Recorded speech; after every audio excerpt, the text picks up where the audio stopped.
Hey guys, Alan Hain here, the Lawn Care Nut, and here we are with Cordless Snow Joe Test 2. Now we're going to give it a good test today. Got a little bit of deeper snow. I've actually got a snow drift right here that's kind of blown in, so I don't know what the measurement here is, probably 7 or 8 inches. And then I've also got some packed snow here where it's been driven over, so that'll be a good test. And then down at the end we've got snowplow snow where Mr. Snowplow decided to pile up in front of my driveway. With those of you who live anywhere in the snow understand how that works. So this will be a good test for it. I think we'll be able to really get a good demonstration of what we think about it. In case you're wondering, it is cold as balls out here. So I'm going to do the best I can. Not going to be able to move cameras around too much. But I think I'll get enough good footage for us. So with that, let's go to it. Okay guys, now before we get into the review, let me just tell you that this unit retails for $399 with a single battery that'll give you 45 minutes of runtime. And then an extra battery if you have a larger driveway or don't want to wait for a charge is $120. But for purposes of the review, we're going to use a $399 price point. Because of that, this unit is now competing with your entry-level single-stage gas-powered units. I can get a single-stage snow thrower gas-powered for about $400 as well, sometimes even cheaper. So because of that, this unit is going to need to perform as good or better than a gas-powered unit in order for me to recommend it. So here's the deepest portion of snow I had here. It's a snow drift that's blown into the driveway. It starts out here around 4 to 5 inches, but the closer I get towards the edge, it is up to about 8-9 inches. So a real test, and you're going to see that the snowblower does perform acceptably.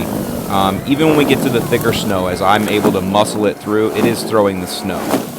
So I'm going to call that acceptable.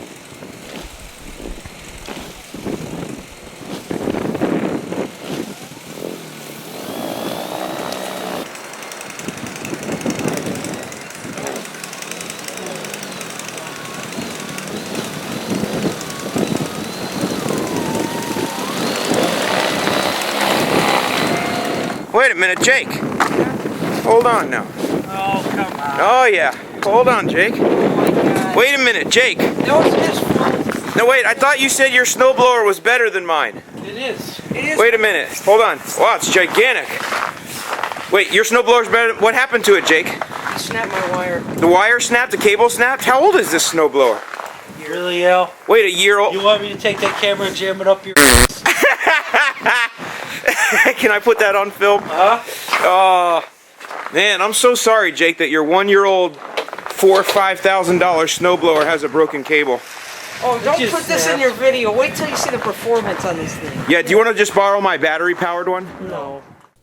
And here we're introduced by one of the advantages that the Snow Joe Cordless has, and that is it doesn't have a lot of crap on it, so it doesn't have a lot of moving parts that can break.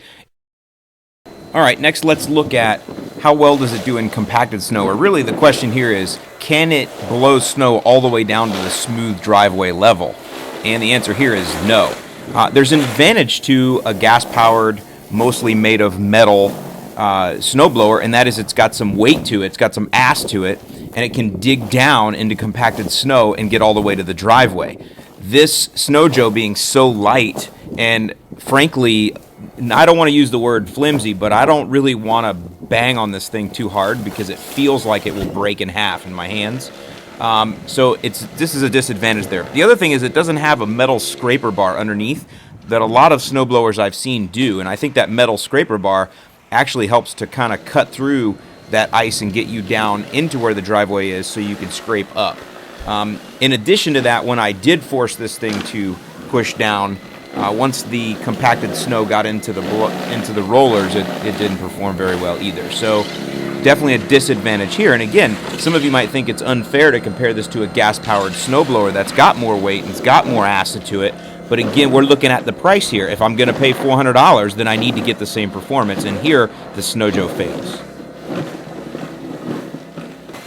All right, last test is going to be the heavy pack at the end of the driveway. So this is going to have ice in it. This is going to have snow in it. This is going to have all kinds of crap in it.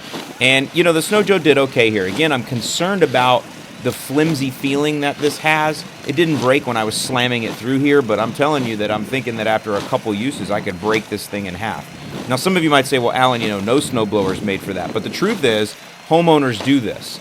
And so we need to perform like a homeowner's going to perform. And frankly, again, if I'm paying $400, I expect that I'm going to be able to take care of my driveway in all conditions. So here it does perform, it does do okay. You can hear it laboring a little bit, but I'm just afraid that it wouldn't last very long.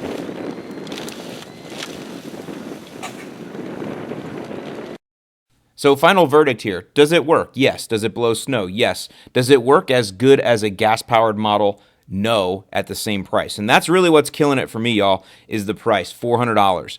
I've always had this rule that I love to go eco-friendly and simple and better, but I'm not going to sacrifice performance or pay more in order to do it.